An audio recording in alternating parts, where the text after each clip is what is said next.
निर्विशेष मनस्काय श्री वीर स्वामिने नमः। अनंत आस्था के निकेतन भगवान महावीर के चरणों में वंदन। अनंत शक्ति के स्रोत महाप्राण पूज्य गुरुदेव के चरणों में वंदना। सम्मानित मंच, समागत श्रावक श्राविका परिवार, आज का यह कार्यक्रम द्विआयामी कार्यक्रम, शपथ ग्रहण भी दायित्व बोध कार्यशाला है। मैं बताना चाहूंगी, हमारा सबसे पहला सर्वोपरि दायित्व कोई है तो वह अपनी आत्मा के प्रति निष्ठाशील बने रहे। और जो व्यक्ति अपने आप के प्रति निष्ठाशील होगा वो ही गुरु चरणों में निष्ठा को समर्पित कर सकता है। तो गुरु हमारे लिए सर्वोपरि स्थान है।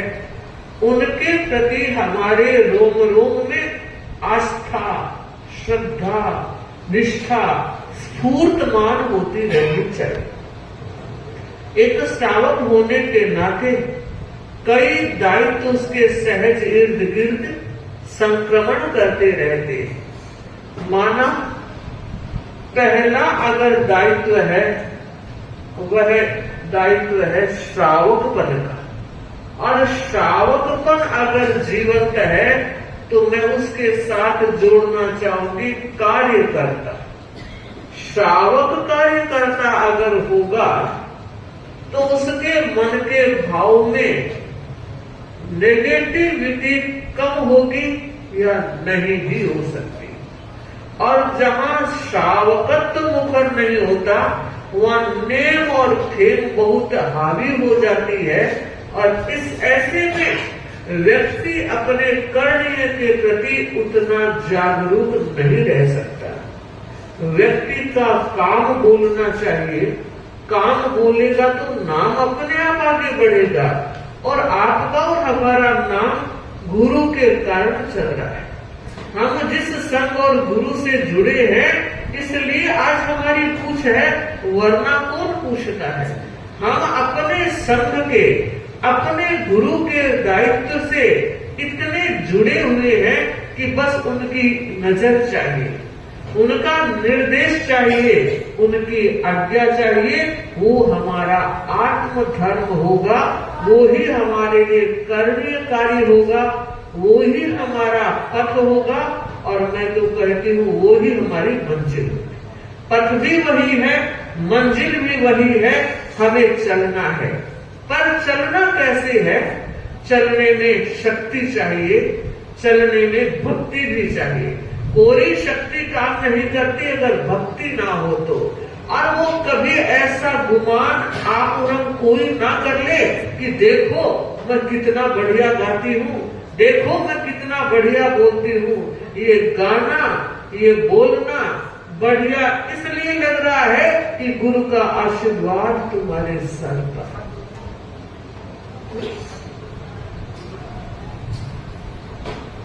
सच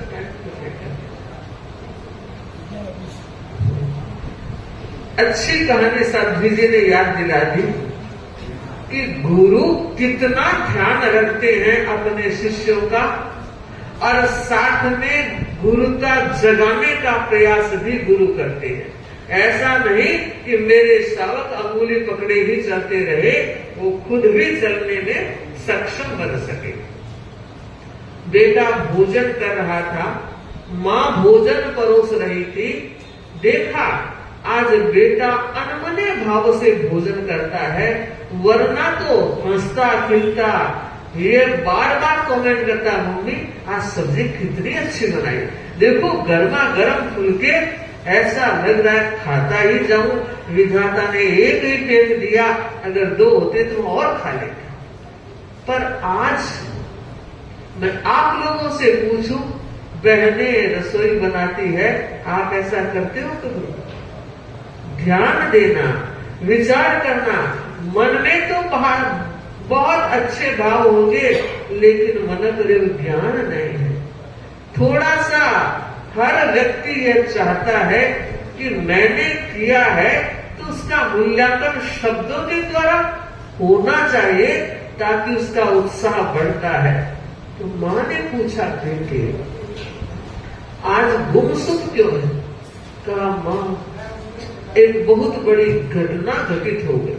क्या हुआ कि मुझे फॉर्म भरना है, टिकट मिल चुकी है, लेकिन फॉर्म की डेट कल है और किसी भी हालत में मैं कल वहां नहीं पहुंच सकता, क्योंकि बरसात इतनी ज्यादा हो गई, पानी बढ़ गया है, रास्ते प्राय बंद हो गए हैं, और अगर नहीं पहुंचा तो सब कुछ बंटाधार हो जाएगा।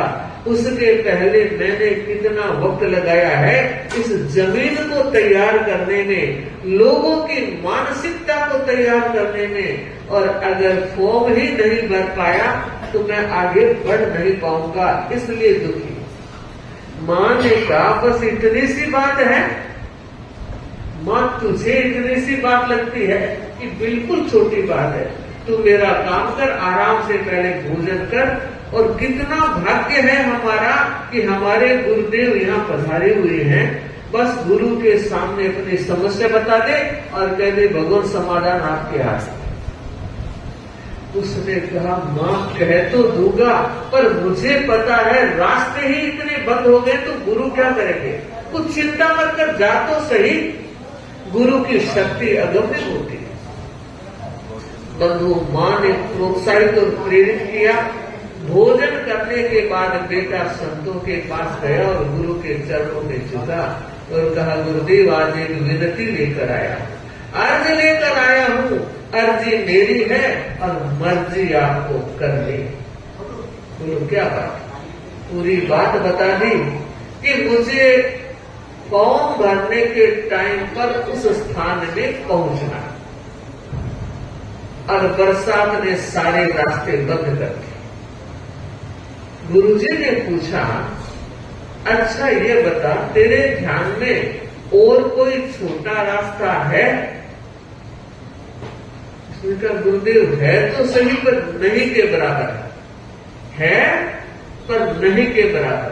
भैया कैसे? कि भीलों की बस्ती है, रास्ता बहुत छोटा है, लेकिन आज तक कोई भी उधर से गुजरा है तो वो वापस जिंदा लौटा ही नहीं। ये इतने खूंखार भीड़ है, लूट लेते हैं और कुछ नहीं भी मिलता है तब भी आदमी को खत्म कर देती है। वर्ष के वर्ष बीत गए, उस रास्ते में जाने का किसी का मन ही नहीं करता, क्योंकि मौत किसी को नहीं चाहिए, जिंदगी सबको प्रिय है। तो कहा, एक काम कर, रास्ता कितने दूर का है? कि रास्ता मात्र 4 कोस का है, 4 कोस का है। तो ऐसा कर, आधा रास्ता तू पार करना, आधा मैं करा, आधा तू पार करना, आधा मैं करा दूं।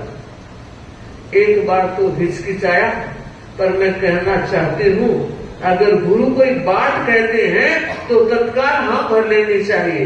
वो कह रहे हैं आधा तू पार कर, आधा मैं करा दूंगा, तो वो कह रहे हैं, इसमें भी ताकत है। छोड़ सोच करके उसने कहा, गुरुदेव फिर ठीक है, आधा मेरा आधा आपका, पर गुरुदेव एक ऑप्शन मैं लेना चाहता हूं। क्या? कि पहले वाला आधा मैं और बाद वाला आधा। बहुत होशियार कि आपका चेला रामी बड़े होशियार हो, गुरुदेव के चेले बंद हो। अब आधा रास्ता 2 कोस का उसे पार करना था, पहली 1 कोस तो आराम से पार हो गई। अब दूसरी 1 कोस में वो भीलों की हरकतें बढ़ने लगी, शुरू हो गई। आधा कोस फिर भी ठीक से चला, तो कितना? 1.5 कोस पूरा हो गया। अब आधे कोस को देखिए, अब उसने बैठकर चलना शुरू किया। खड़े खड़े चलूंगा तो नजर आ जाऊंगा, बैठ करके चला। और आप जानते हैं बैठ कर चलना कितना कठिन होता है। और स्थिति यह आई कि अब तो भीड़ों की और सघनता हो गई, तो थोड़ा समय उसने लेट कर भी पार किया, थोड़ा रास्ता यूं लेट कर भी गया। और जैसे ही 2 कोस पूरे हुए और पकड़ लिया, भीलों ने पकड़ लिया और बड़े नाचते गाते हुए आए सरदार के पास। सरदार के हाथ में लपलपाती वो तलवार और कहा कि सरदार आज दिवाली है, आज दशहरा है, आज एक सेठ को पकड़कर लेकर आए। और उस व्यक्ति की तरफ देखा, वो क्या कह रहा है, तुम कौन हो, क्या नाम है? आधा मैंने पार कर दिया, आधा तू जा। आधा मैंने पार कर दिया, आधा तू जा। वो एक ही बात रिपीट किए जा रहा है, आधा मैंने पार कर लिया, अब आधा तू जा। जितनी बार भी पूछा, बड़ी खुशी नाचते गाते हो कह रहा, आधा मैंने पार कर लिया, अब आधा तू जा। और सरदार ने कहा, यारो कैसे मूर्ख हो, पागल को लेकर आ गए, जोंगा में डालो और किनारे छोड़ गया। गाड़ी में डाला और वो अगला 2 कोस का रास्ता था, 5 मिनट भी नहीं लगी पार। और उतार करके उसको छोड़ दिया और वापस आ गए। उसने वही साष्टांग वंदन किया गुरु कि गुरु देख लिया आपकी ताकत क्या है। जिस 2 कोस को पार करने में 2-3 घंटे लग गए थे, और गुरुजी आपको तो 2 मिनट भी नहीं लगे। सच मैं ये बताना चाह रही हूं, यह है गुरु की ताकत। आपने और हमने जितना समझने का प्रयास किया है, वो समझ भी वहां छोटी पड़ जाती। इसलिए कहना चाहूंगी कि हम अपने दायित्व के साथ गुरु वंदन, गुरु समर्पण और गुरु के निर्देश की अनुपालना, ये हमारी आवश्यक होनी चाहिए। आगे बढ़ूं, जब भी कोई संगठन जुड़ता है, जब भी कोई व्यवस्थाएं बनती है, जब भी टीम की संयोजना होती है, टीम की घोषणा होती है, उस समय सभी खुश होते हैं। लेकिन आगे 2 साल चलाने हैं। महत्वपूर्ण वो है, ताज पहनना इतना आसान नहीं है। ताज को सुरक्षित रखते हुए अगली टीम को सौंप देना बहुत बड़ी बात है। ये बहुत जिम्मेदारी और जवाबदारी की बात है। और ये कैसे संभव होगा कि हम बड़े अच्छे ढंग से कार्यकाल को योजित करते हुए, कार्यक्रमों को संपादित करते हुए और अपनी सभा को ऊंचा उठाकर कोई विशेष स्थान देते हुए इस कार्यकाल को संपन्न करें। मुझे लगता है उसके लिए सबसे पहले टीम के ऐक्य भाव की जरूरत है। टीम में एकत्व रहना चाहिए। अगर कोई भी व्यक्ति टीम के किसी सदस्य के प्रति कोई अंगुली उठाता है, कोई बात करता है, और कई बार ऐसा होता है कि दूसरे चटकारे लेकर सुनते हैं, और ये बहुत बड़ी कमी है। इस कमी को टीम का हर व्यक्ति अपने पास न पटके। किसी के टीम के किसी के सदस्य के प्रति अगर कोई बात होती है तो आपकी बात है, क्योंकि आप भी उस टीम के एक सदस्य हो। इसलिए पहली बात एकता रहनी चाहिए, और दूसरी बात एकता तब रहेगी जब आपस में प्रेम होगा। अगर प्रेम नहीं रहा तो एकता भी नहीं रहेगी। भक्ति है गुरु के प्रति, इसलिए संगठन मजबूत है। अगर भक्ति नहीं हो तो भाव भी नहीं बनेंगे, और भाव नहीं तो सब कुछ बेकार हो जाता है। छोटा सा घटना प्रसंग। एक सेठ के 4 बेटे थे। सेठ के पास धन की कमी नहीं थी, राम राजी था, लक्ष्मी की बड़ी मेहरबानी थी, और जितना दान देता उतना सवाया चौगुना बढ़ता था। और सेठ को लगा कि ये बहुत बड़ी बात है, दोगे उतना ही बढ़ेगा, उसका अनुभव था। और वो सबको कहता था दो, अगर दोगे नहीं तो आएगा कहां से, रोक के मत रखो, मालिक बने रहो, और दोगे तो सवाया मिलेगा। सब कुछ ठीक चल रहा था जब तक बच्चे व्यापार में नहीं आए थे। अब हर बाप का सपना होता होगा कि अब मेरा बेटा व्यापार संभाल ले, जिम्मेदारियां ओढ़ ले, और मैं अब कुछ सोशल लाइफ या आत्मा का कल्याण करने की दिशा में आगे बढ़ूं। सेठ ने भी यह सपना लिया था, मगर जैसे ही बेटे व्यापार में आते हैं, चारों में पटती नहीं, चारों में बनती नहीं। एक दूसरे के प्रति ईर्ष्या, घृणा और द्वेष के भाव। अगर कभी भूल से भी सेठ किसी बेटे की कोई अच्छाई को प्रमोट कर देता तो तीनों का कोप भाजन सेठ बनता। और कई बार तो सेठ सोचता, कैसे कपूत बेटे हैं, इतना मैंने कमाया है, सब कुछ होम स्वास्थ्य में, क्या करें। अपनी तरफ से जो कोशिश करनी थी सब कर, लेकिन सफल नहीं हुआ। एक दिन उसने सुना कि गुरु भगवंत गांव में आए, संत महात्मा आए हैं। तो उसने सोचा कि अपनी समस्या जब खुद से समाहित ना हो तो गुरु को सौंप देनी चाहिए कि यह समस्या है, अब समाधान आपके हाथ। वह गया और कहा, गुरुदेव आज मैं एक समस्या लेकर आया हूं।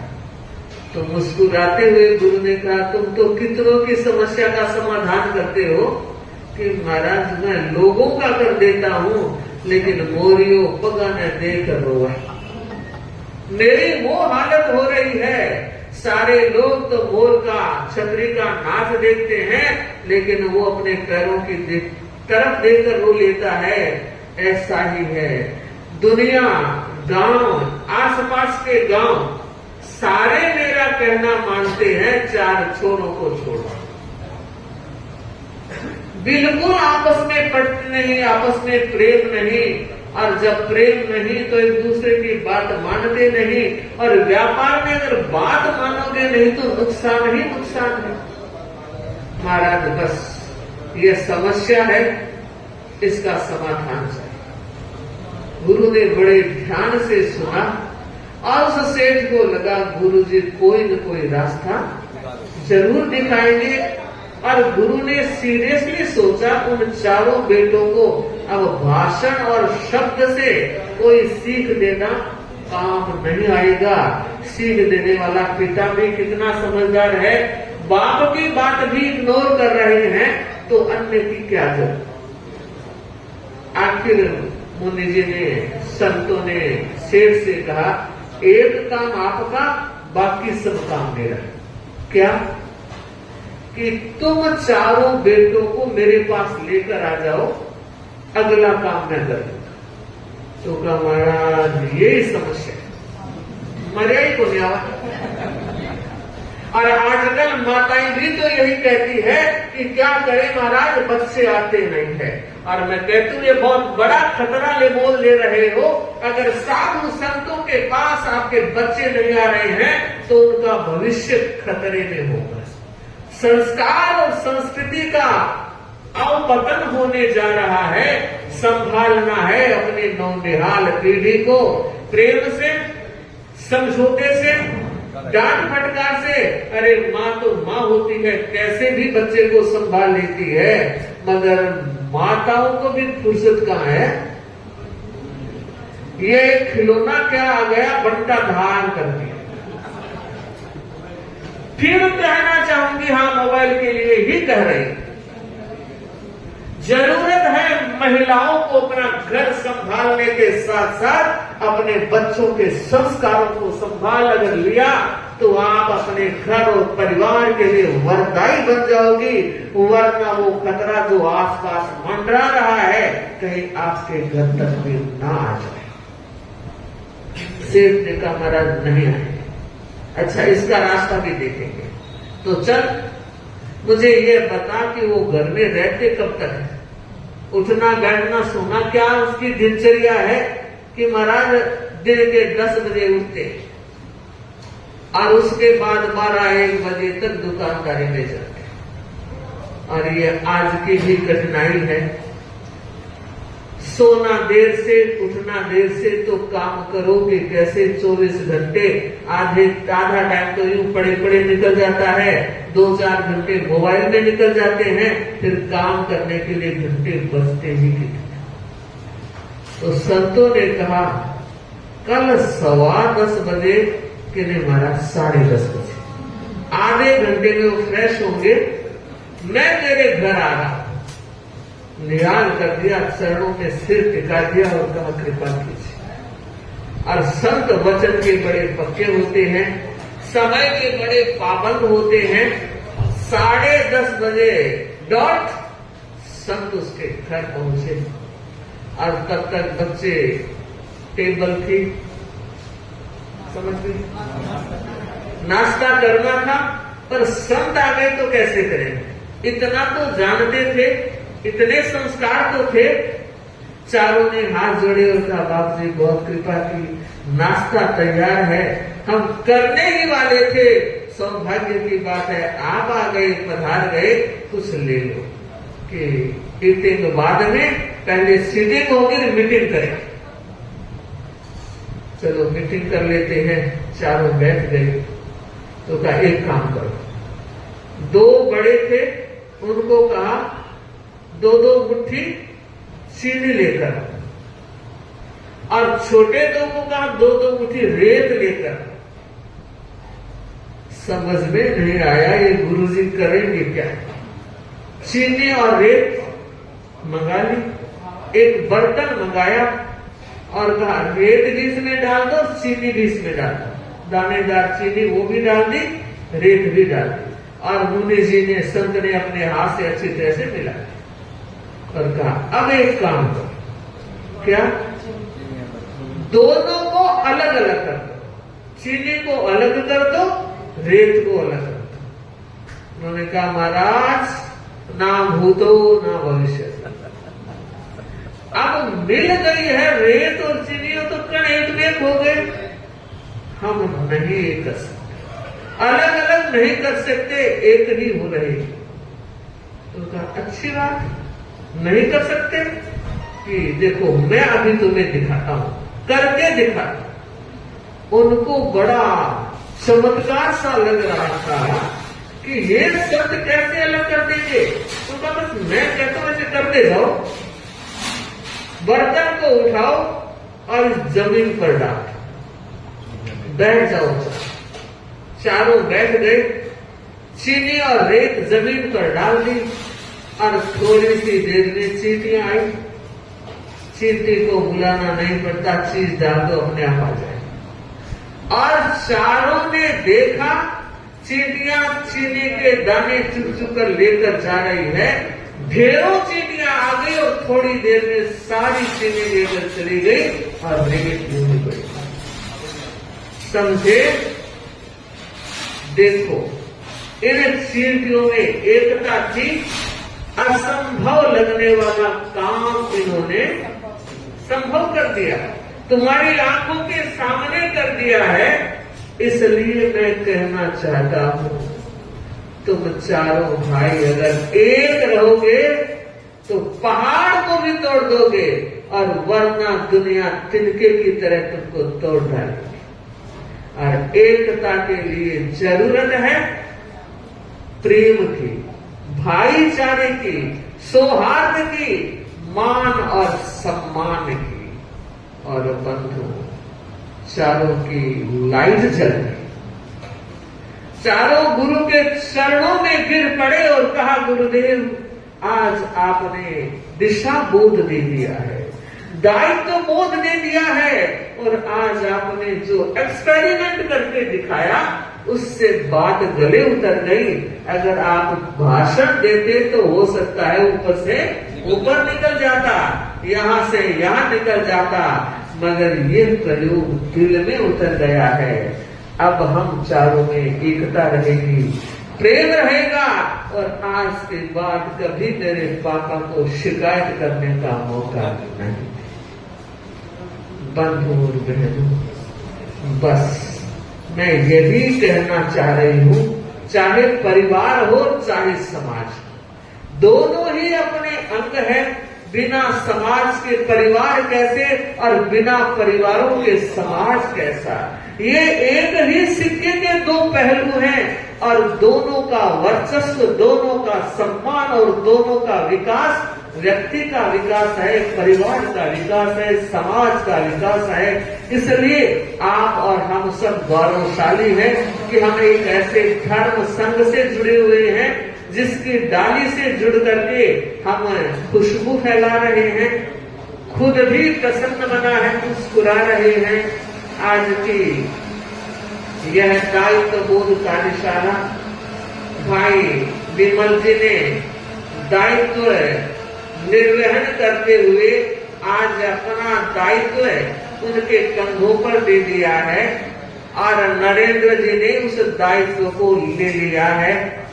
हम देख रहे थे, शपथ गोविंद जी और तेजचंद जी दिला रहे थे और बड़ी तत्परता, और हमने देखा शपथ लेने वालों के चेहरों पर भी बहुत बड़ा प्रसन्नता का भाव दिखाई दे रहा था।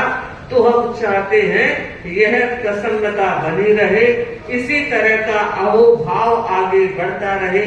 इसी मंगल भाव के साथ ओम अरहम। क्या अविद्यानामन्तस्तिमिरमिहिरद्वीपनगिरे